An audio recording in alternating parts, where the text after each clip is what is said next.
Com o término de fevereiro, por algum motivo, voltam à memória os escândalos dolorosos que quebraram o Fazendão.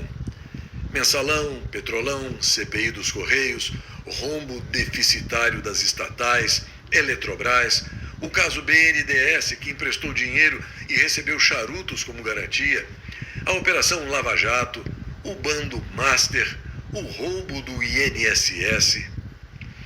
Em contrapartida, a lembrança dos escândalos que viraram piada no Fazendão fazem a gente sentir saudade. Leite condensado, palavrão, reunião com embaixadores, joias que eram propriedade particular, importunação de baleias, cartão de vacina, sem falar no proverbial golpe sem exército, mas com velhinhas de Bíblia na mão e vendedores de pipoca e algodão doce. Hoje, 27 de fevereiro de 2026, é o dia do morango, o dia mundial das ONGs, o dia do pizzaiolo brasileiro, o dia nacional do livro didático, o dia internacional do urso polar e o dia do agente fiscal da Receita Federal.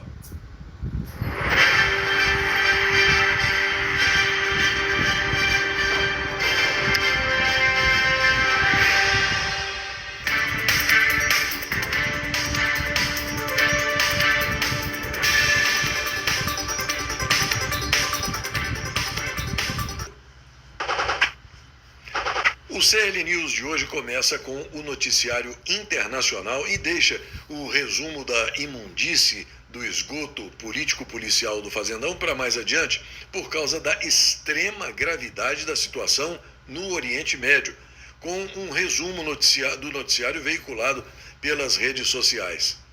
A tensão subiu acentuadamente hoje cedo, quando o embaixador norte-americano em Israel, Mike Huckabee, mandou um e-mail para todos os servidores da embaixada dizendo que eles deveriam deixar Israel hoje, não na semana que vem, não quando fosse conveniente, hoje.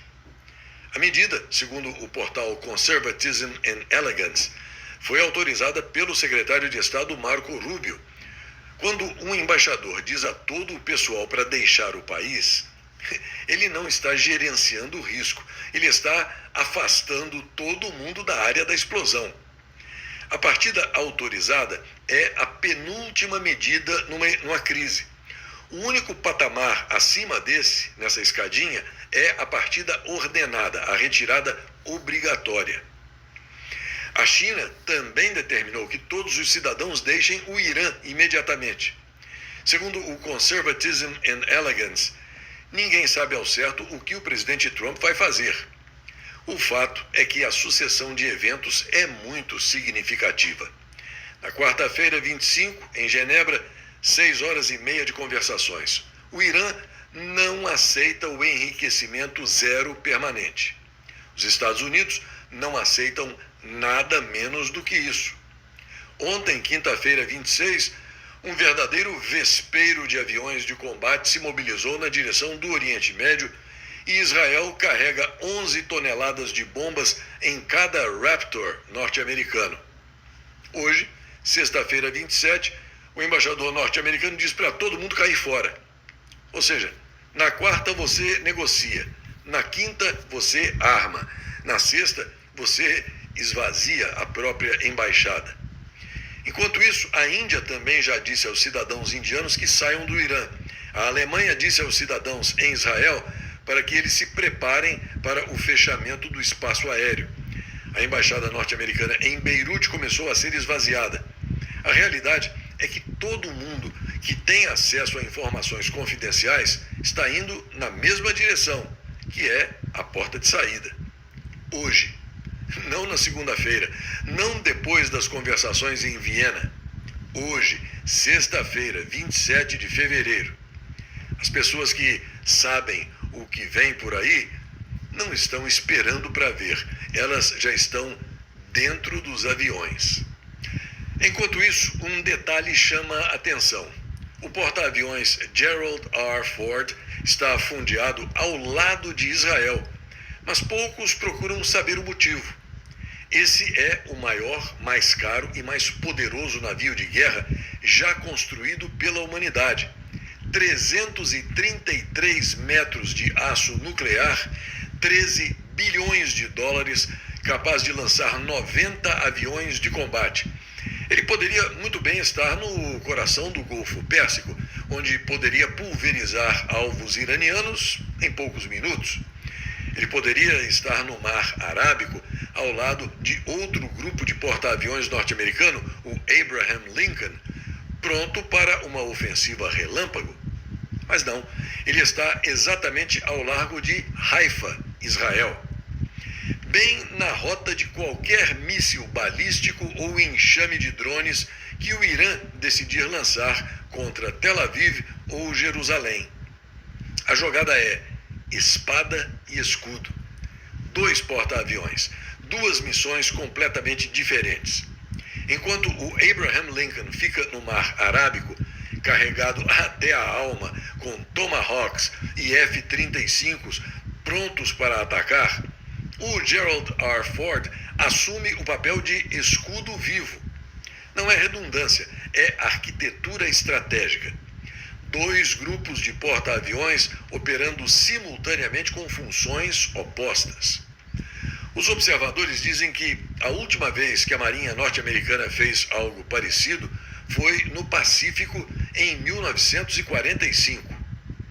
O Abraham Lincoln é o punho cerrado, pronto para lançar ondas de ataques aéreos e mísseis de cruzeiro contra instalações nucleares iranianas em questão de horas. O Gerald R. Ford é o guarda-costas blindado, com um guarda-chuva de defesa antimísseis sobre o céu de Israel. Qualquer coisa que o Irã mandar em retaliação terá que passar por cima, por baixo ou ao lado dessa fortaleza flutuante. E aqui entra o pulo do gato. Ninguém estaciona um porta-aviões de 13 bilhões de dólares onde o inimigo vai atacar, a menos que queira que ele ataque. Pensando nisso friamente, qualquer míssil que escape do brilhante escudo israelense ou que seja interceptado perto do porta-aviões vira, na prática, um ataque direto aos Estados Unidos. É uma escalada garantida, sem necessidade de mais uma reunião no Congresso, sem necessidade de mais uma votação, sem a necessidade de consulta aos aliados. O porta-aviões Gerald R. Ford transforma qualquer resposta iraniana numa autodefesa norte-americana pura e simples. E aí, a máquina de guerra dos Estados Unidos inteira, sem qualquer freio político, entra em cena. Enquanto o mundo discute negociações em Genebra, enquanto Donald Trump joga xadrez nuclear, enquanto os analistas debatem se haverá guerra ou não haverá guerra, o porta-aviões Gerald R. Ford já está posicionado. E não para fazer o favor de defender Israel. O maior porta-aviões do mundo não está estacionado perto de Israel. Ele está caçando o pretexto perfeito. E o Irã é o tal caso. O Irã agora tem que decidir se vai querer morder essa isca, né? Um observador atento analisa a situação da seguinte forma: o Irã fechou a última porta e, do púlpito, invocando Alá como escudo. Hoje, nas orações de sexta-feira em Teherã, o Ayatollah Ahmad Khatami disparou: a República Islâmica nunca aceitou suspender o enriquecimento de urânio e nunca vai aceitar, nem por um dia, nem em parte, sob nenhuma pressão. Acontece que essas orações de sexta-feira no Irã não são sermões, são as ordens do regime fantasiadas de pregação religiosa, mesmo porque essas pessoas não são líderes religiosos coisa alguma, são terroristas, sem escrúpulos.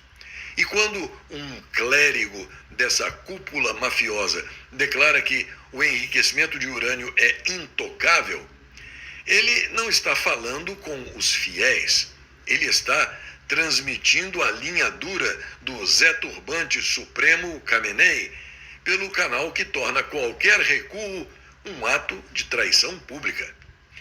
Washington exigia em Genebra o correto: arrasar Fordow, arrasar Natanz, arrasar Isfahan. Entregar cada grama de urânio enriquecido. Zero enriquecimento, para sempre. O próprio Irã havia oferecido uma saída mínima. Suspensão de 3 a 5 anos, mas com direito de voltar a enriquecer mais tarde. Hoje, o Zé Turbante Ahmad Khatami rejeitou tudo, inclusive a proposta do próprio regime iraniano. Fechou em rede nacional qualquer janela de negociação. 400 quilos de urânio com 60% de enriquecimento já estão guardados nas instalações iranianas. Material suficiente para fabricar cerca de 10 armas nucleares se eles derem mais um passo. Portanto, o resumo de hoje é: o Ayatollah Ahmad Khatami fechou e trancou a porta na única exigência que Washington considera não negociável. E com isso, 6 governos emitiram aviso de evacuação desesperada. O Zé Turbante falou e o fosso entre o que os Estados Unidos aceitam e o que o regime iraniano impõe virou um abismo sem ponte. Agora, veja só. A diplomacia só funciona quando as duas portas ficam abertas. Hoje, o regime iraniano trancou a dele por dentro, usou Alá como cadeado e jogou a chave no fundo do poço. O que sobra são 500 aviões no ar, 2 porta-aviões em posição, 11 caças F-22 prontinhos, uma frota de drones suicidas, 6 nações em pânico e um país que acaba de dizer ao mundo inteiro que não vai ceder nunca. Se esta é a resposta iraniana, então, tudo bem. O que nos resta agora é apenas a fase clássica descrita pelo brilhante Karl von Clausewitz no século XIX. A guerra é a continuação da política por outros meios. A Gazeta Brasil mostra que o Fazendão está em ritmo de baile da ilha fiscal, informando que as empresas estatais, federais e estaduais iniciaram o ano de 2026 com uma forte deterioração fiscal. Dados divulgados hoje pelo Banco Central mostram que as estatais registraram um déficit de 4 bilhões e 900 milhões de reais em janeiro, sendo este o pior resultado da série histórica para o mês em termos nominais. O rombo de apenas um mês praticamente iguala todo o déficit acumulado ao longo de 2025, quando o saldo negativo foi de 5 bilhões e 100 milhões de reais. Na comparação com janeiro do ano passado, o resultado representa um salto de 560%. As estatais e estaduais também fecharam no vermelho, com uma alta de 386,2% em relação ao mesmo período de 2025 e o maior déficit para o mês desde 2023. O levantamento da roubalheira misturada com desperdício faz parte do relatório Estatísticas Fiscais e considera o conceito de necessidade de financiamento, indicador que mede se as empresas públicas estão ajudando a reduzir o déficit público ou demandando mais recursos do Tesouro Nacional. Um estudo da Federação das Indústrias de Santa Catarina calcula que a redução da jornada de trabalho de 44 para 40 horas semanais, sem redução salarial, vai resultar na extinção de 41.400 postos de trabalho no Estado em 2 anos. A análise foi entregue esta semana para deputados e senadores do Fórum Parlamentar Catarinense. A repelente atuação da bandidagem oficial, que se protege de todas as formas diante de um escândalo de proporções ciclópicas, esse do bando master, é verdadeiramente enojante. No Space Liberdade, por exemplo, a informação de que O laxante Beissola agora suspendeu a quebra de sigilo da Maridit, a empresa que tem o Bobina, o amigo de meu pai, como um dos sócios. A revista Oeste diz que o meliante togado desautorizou a CPI do crime organizado do Senado. Para o laxante Beissola, a medida da CPI configurou um desvio de finalidade e abuso de poder. E medidas dessa natureza não podem ser adotadas com base no que ele chamou de meras intuições parlamentares ou justificativas genéricas.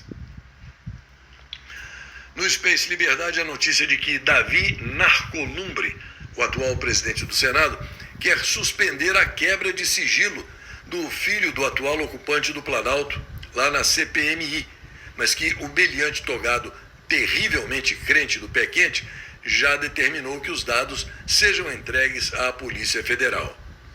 Ao mesmo tempo, mostrando que o esquema dele é sempre de dar uma no cravo, outra na ferradura, ele decidiu que a CPMI do INSS não terá acesso à íntegra das quebras de sigilo do vigarista Daniel Vorcaro, o ex-dono do Bando Master.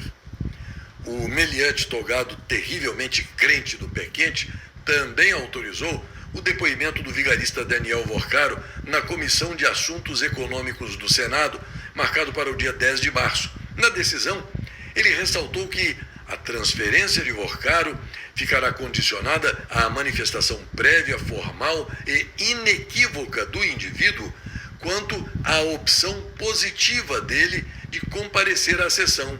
Ou seja, o vigarista não é obrigado a fazer coisa alguma.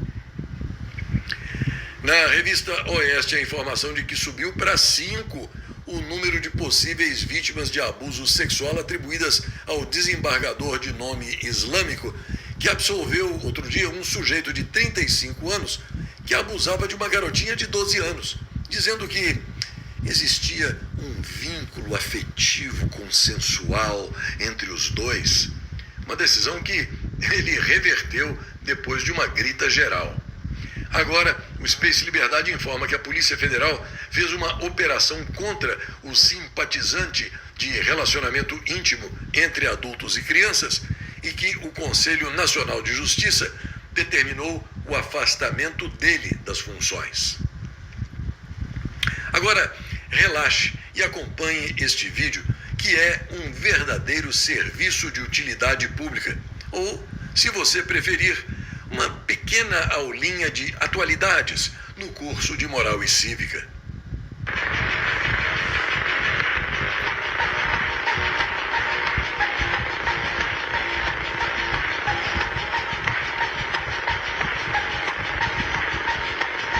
Parabéns, Brasil. A missão está sendo cumprida com sucesso. Um povo burro, pobre e dependente. Exatamente como os caras lá em cima querem. E sabe o pior? Tá funcionando, que é uma beleza. Você já parou para pensar por que a escola pública parece uma prisão abandonada, mas o Congresso tem até buffet com lagosta? Porque um povo educado pensa, questiona, reage. E isso, meu amigo, é o maior pesadelo de qualquer político nesse país podre. Eles não querem escola de qualidade. Querem gente suficiente para apertar parafuso, mas burra o bastante para não entender o sistema que escraviza ela. É isso. Educação virou faz de conta. Ensina o mínimo, reprova ninguém. Aprova no empurrão. Porque cérebro funcionando é ameaça, né? Melhor manter o povo ocupado com TikTok, fofoca de famoso e BBB. E a pobreza? Ah, essa eles tratam com carinho. Um povo quebrado não pensa em liberdade, pensa em sobrevivência. Enquanto você tá se matando para pagar arroz e feijão, eles estão torrando milhões em emenda secreta, cartão corporativo e jatinho. Mas no fim do mês, aparece o Pix do governo. Uma migalha, só o suficiente para você pensar, melhor isso do que nada. E pronto, mais um dependente fiel garantido. É tipo tráfico, te vicia, te quebra, depois te dá um agrado e diz que te salvou. E não é só na grana não, é emocional também. Criam um país de órfãos carentes que precisam do Estado para tudo. Gente que acha que político é pai, governo é salvador e o sistema é justo. Querem você com a cabeça baixa, implorando por ajuda. Não querem cidadão, querem gado agradecido. Enquanto isso, o filho do político estuda em Harvard. Você, se conseguir entrar numa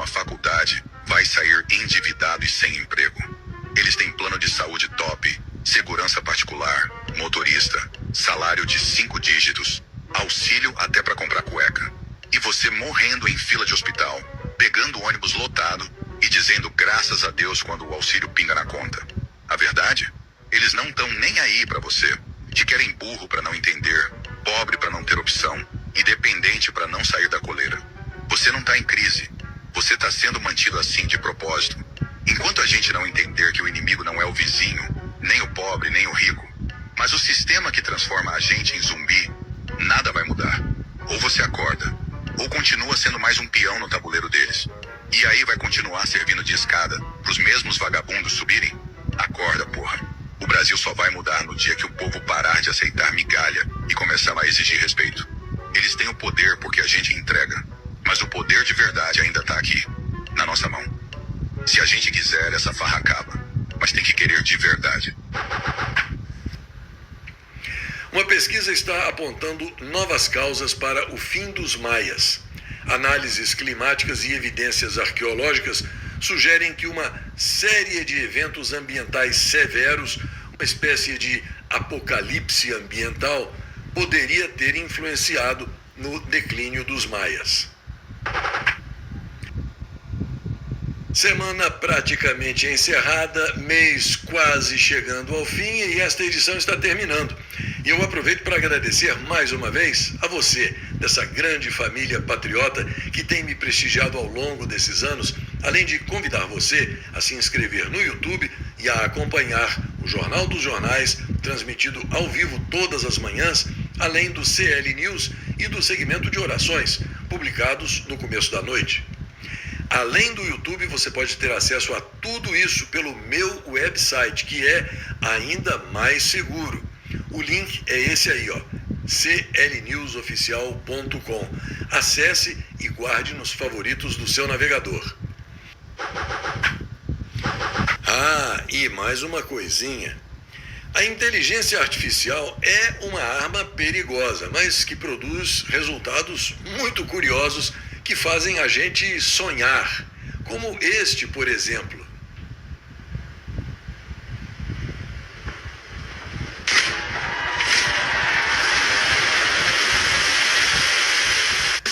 Até a semana que vem.